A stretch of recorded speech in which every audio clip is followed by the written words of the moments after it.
Hello hello hello વિદ્યાર્થીઓ, સ્વાગત છે તમારું મારી ચેનલની અંદર. તો હું ભાવેશ ભડે આવી ગયો છું આજે એક નવો બુક રિવ્યૂ લઈને. તો આજે જે બુકનો રિવ્યૂ કરવાનું છે એ બુક છે જનરલ નોલેજ ગુજરાત, ભારત અને વિશ્વ, યુવા ઉપનિષદ પબ્લિકેશન દ્વારા પબ્લિશ કરવામાં આવી છે. તો આપણે ઇનડેપ્થ આનો રિવ્યૂ જોઈએ કે આ બુકની અંદર શું કન્ટેન્ટ છે અને તમને કઈ રીતના કામ લાગી શકે. એના માટે વિડીયો છેલ્લે સુધી જોજો. પાસે છે અત્યારે યુવા ઉપનિષદ જનરલ નોલેજ, એની અંદર આટલા સબ્જેક્ટનો સમાવેશ થાય છે, બરાબર. 3rd એડિશન છે, લેટેસ્ટ. તો આપણે આની અંદર જોઈએ કે ઇન્ડેક્સમાં શું આપેલ છે અને તમને અંદર કેવું કન્ટેન્ટ આપેલું છે. ઓકે, તો પહેલાં તો ગુજરાતનો પરિચયથી ચાલુ કર્યું છે, પછી ગુજરાતનો પ્રાચીન ઇતિહાસ છે, એવી રીતના ગુજરાતનો મધ્યકાલીન આધુનિક આખી જે ઇન્ડેક્સ છે એનું તમે આરામથી પોઝ કરી અને સ્ક્રીનશોટ લઈ શકો. ગુજરાતના જિલ્લામાં જે નવો જિલ્લો બન્યો છે એનો પણ આમાં સમાવેશ થઈ ગયો છે. આરામથી એકદમ પોઝ કરી અને આનું પહેલાં તમે ઇન્ડેક્સ જોઈ લો એટલે તમને આઈડિયા આવે. અને વિવિધ તમને ટેકનિકલ ભરતી હોય એમાં ઘણાને એમ થતું હોય કે કેટલું કરવું, આટલું સિલેબસ છે. એના માટે બેસ્ટ બુક રહી શકે કે જીકેની બુક વાંચીને જાઓ. કોન્સ્ટેબલ છે, એવી બધી એક્ઝામ માટે ખૂબ અગત્યની રહી શકે. પછી જો રમતગમત, વિશ્વ, આંતરરાષ્ટ્રીય અને છેલ્લે વર્તમાન પ્રવાહ, તો જેમ જેમ બુક જૂની થાય એમ જૂની થઈ જશે. પણ આટલું એનું ઇન્ડેક્સ છે. અને ટેબલ ઓફ ઇન્ડેક્સમાં જેટલા ટેબલ અંદર આપેલા છે એ બધાની પણ અહીંયા માહિતી આપી દીધેલી છે, એટલે તમને ડાયરેક્ટ મળી જાય. કોમ્પ્યુટર, રમતગમત બધા સબ્જેક્ટ આવી જાય. હવે આપણે જોઈએ કે અંદર કેવું કન્ટેન્ટ, કેટલું કન્ટેન્ટ આપેલું છે. તો ગુજરાતનો પહેલાં તો ગુજરાતની અંદર સામાન્ય પરિચયમાં આટલા સબ ટોપિક આપેલા છે, તો એને જોઈએ આપણે. પેજીસની વાત કરીએ તો આ છે 552 પેજની બુક છે, બરાબર. તો અહીંયા પહેલાં ગુજરાતમાં સૌથી મોટું શું છે, કઈ વસ્તુ ક્યાં આવેલ છે, અમુક નામ, મહાનુભાવમાં જે જીકેની બેઝિક માહિતી છે આપેલ છે. ગુજરાતનો સામાન્ય પરિચય, કેટલા જિલ્લા છે, શું છે, એ બધું પણ આપી દીધું છે. પછી ગુજરાતનો ઇતિહાસ ચાલુ થાય છે અહીંથી. ગુજરાતનો ઇતિહાસની અંદર જૈન ધર્મ છે, બૌદ્ધ ધર્મ, ક્ષત્રપ, મૈત્રક, અહીંયા કોષ્ટક સ્વરૂપે પ્લસ આવું આપી દીધેલું છે અહીંયા.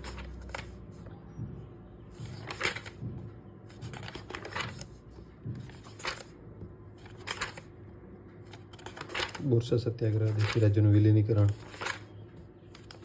પછી મુખ્યમંત્રી છે. એટલે મુખ્યમંત્રી પણ બધા આવી ગયા છે, એટલે વાંધો નથી. ગુજરાતની સાંસ્કૃતિક ધરોહરની અંદર કોષ્ટક અને ટેબલ સ્વરૂપે આપી દીધું છે ભાઈ, પહેલાં કે આ સ્થળ અને એનું શું, કઈ વસ્તુ ત્યાં ક્યાં આવેલી છે, એટલે તમને ઇઝીલી યાદ રહે. અથવા તમે આને લખીને ચોંટાડી શકો.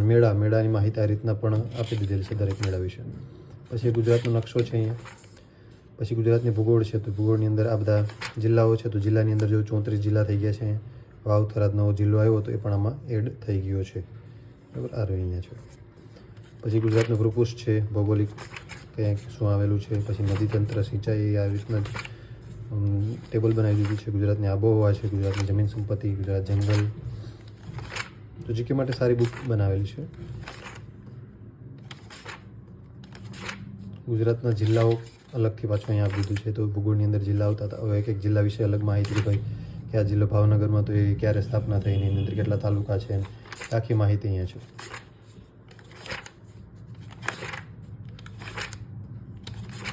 તો જિલ્લા અને ભૂગોળ અને સાંસ્કૃતિક વારસો તને આમ તો કનેક્ટેડ કહેવાય, એટલે તમે એ કરો એટલે બધી વસ્તુ આવી જાય એની અંદર.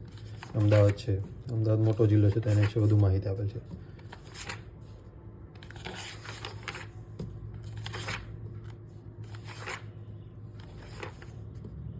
જો તમને અહીંયા કન્ટેન્ટ હરખું ન દેખાતું હોય તો આને ક્લિયરિટી હાઈ કરી લેવી. ગુજરાતનું પ્રવાસન પણ છે, પ્રવાસન સ્થળ છે. ગુજરાતની અર્થવ્યવસ્થા પણ આપી દીધી છે, એટલે ગુજરાતી સાહિત્ય,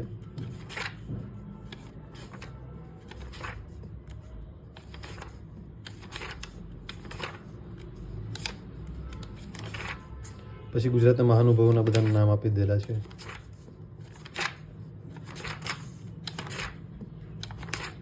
પછી ભારતનો સામાન્ય પરિચય સહિત ભારતમાં જેટલા સબ ટોપિક છે બધા આપી દીધા છે.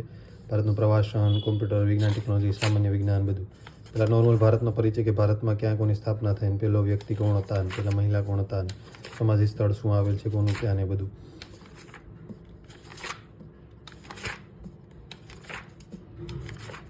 પછીથી ભારતનો ઇતિહાસ,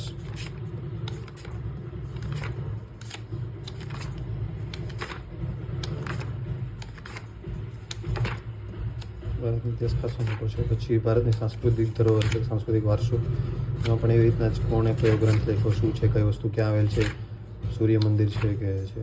પછી ભારતનો નકશો છે, ભારતની ભૂગોળ આવી ગઈ અહીંયા, એટલે તમને આની અંદર રાજ્યો પણ ખબર પડી જાય. એની અંદર મુખ્ય ખીણો છે અથવા તો મુખ્ય બધી જે વસ્તુ ઘાટ આવેલ છે બધું છે. પછી નદી તંત્ર આપી દીધું છે, બહુલતિક યોજનાઓ છે, જમીન આપી લીધી છે, ટાઈગર રિઝર્વને બધું અહીંયા કોષ્ટક સ્વરૂપે આપી દીધું છે, મતલબ કે મેપ સ્વરૂપે આપી દીધું છે. ભારતનું પ્રવાસન, ભારતની અર્થવ્યવસ્થા, આરબીઆઈ નાણાકીય નીતિ, મોનેટરી પોલિસી, CRR, SLR ને બધું પણ બેઝિક માહિતી સારું કહેવાય જીકેની બુકમાં કવર થઈ ગઈ છે. બંધારણીય અને પંચાયતી રાજ, તેમાં પણ અનુચ્છેદ વાઇઝ અને નાગરિકતા અને મૂળભૂત અધિકારો, રાષ્ટ્રપતિ, Lok Sabha, Rajya Sabha, line to line બધી એની જે બેઝિક માહિતી જરૂર છે એ બધું મળી જશે અહીંથી. પછી સામાન્ય વિજ્ઞાન છે, એની અંદર પહેલાં જીવ વિજ્ઞાન, બાયોલોજી,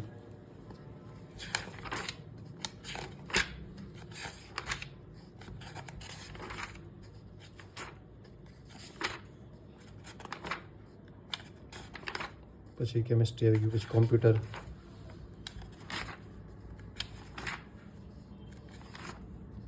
પછી વિજ્ઞાન અને ટેકનોલોજી છે એની અંદર જે અલગ અલગ જો કક્ષા કઈ તો બેઝિક જે આપણે અમુક યાર PSI કોન્સ્ટેબલમાં કે જેમાં બેઝિક વિજ્ઞાન ટેકનોલોજી આવતું હોય તો એ પણ આમાં કવર થઈ જાય છે. પછી યુદ્ધ અભ્યાસ અલગ અલગ બે દેશો છે, પછી ઉર્જા નીતિ છે, એમાં અલગ અલગ કોલસાના પ્રકાર આ છે તે છે,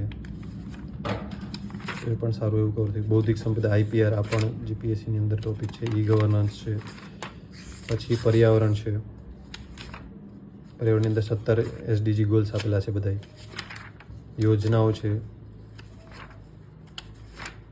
વિશ્વનો સામાન્ય પરિચય, વિશ્વ ચાલુ થઈ ગયો, વિશ્વમાં પછી સામાન્ય ભૂગોળમાં બ્રહ્માંડ ને પછી આવું બધું જે નોર્મલ વસ્તુ છે બધી.